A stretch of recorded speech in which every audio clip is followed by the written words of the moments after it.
Kuya, ba't po nandito kayo? Ano ba yung relation nyo? Nakabad, sir. Anak hubad, wala kayong damit. So, di nyo ba alam na...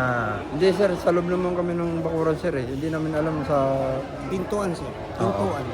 So, bawal na bawal po tayo, no?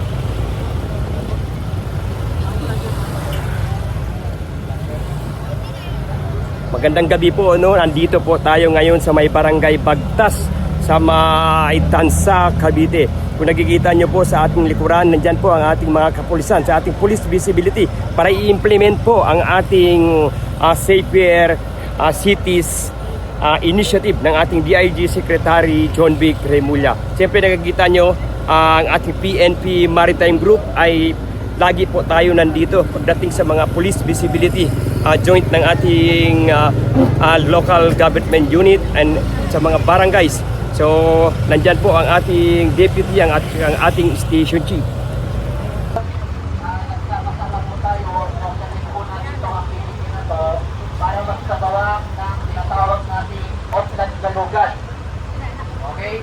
Ito po ay sang-ayon sa pag-uutos ng ating SILG, DILG Secretary John Vic Remulla, at of course, sa pag-uutos na rin ng ating Mayor SM Matro.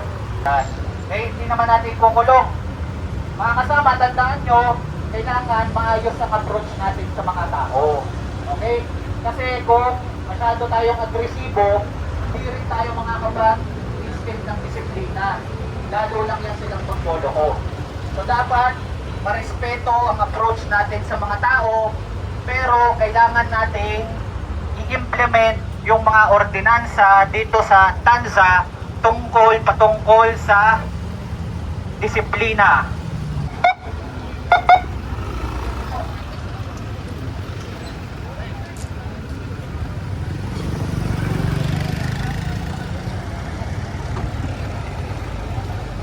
Ng gabi, maliban kung may permit.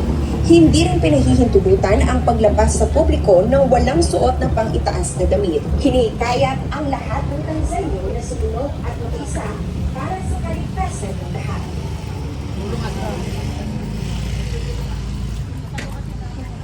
Pabatid sa mga Tanzania, ipinapaalam ng pamahalaan bayan ng bansa sa pamumunan ni Mayor Armando SM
May kasakay po tayo.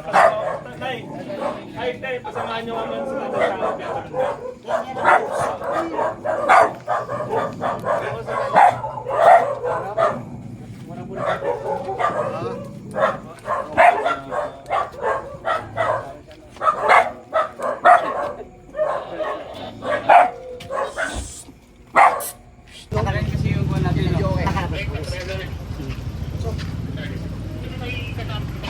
WD.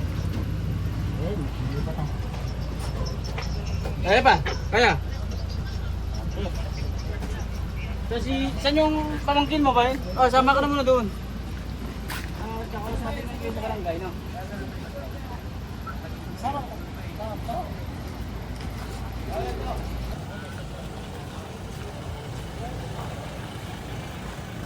Ha? Oh, pets. Pets.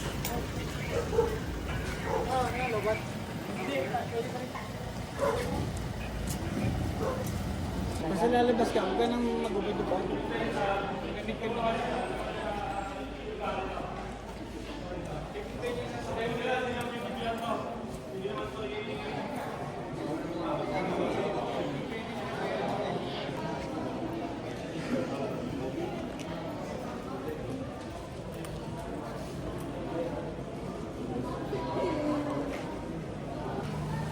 Bawal mga nakahubad.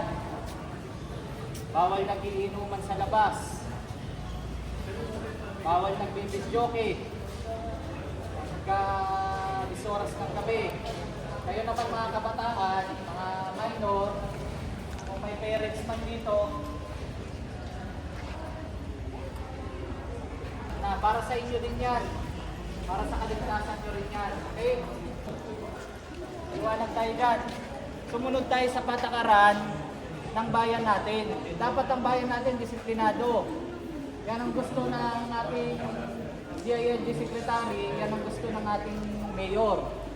Okay, dapat dito disiplinado, malinis, tahimik. Hindi pa pwede yung magiinuman na kayo sa labas, mag-iingay kayo sa labas, maghuhubad-hubad kayo dyan. Nasa tansa kayo. Pag nasa tansa kayo, dapat disiplinado ang mga tao. Pagka kami umimot dito,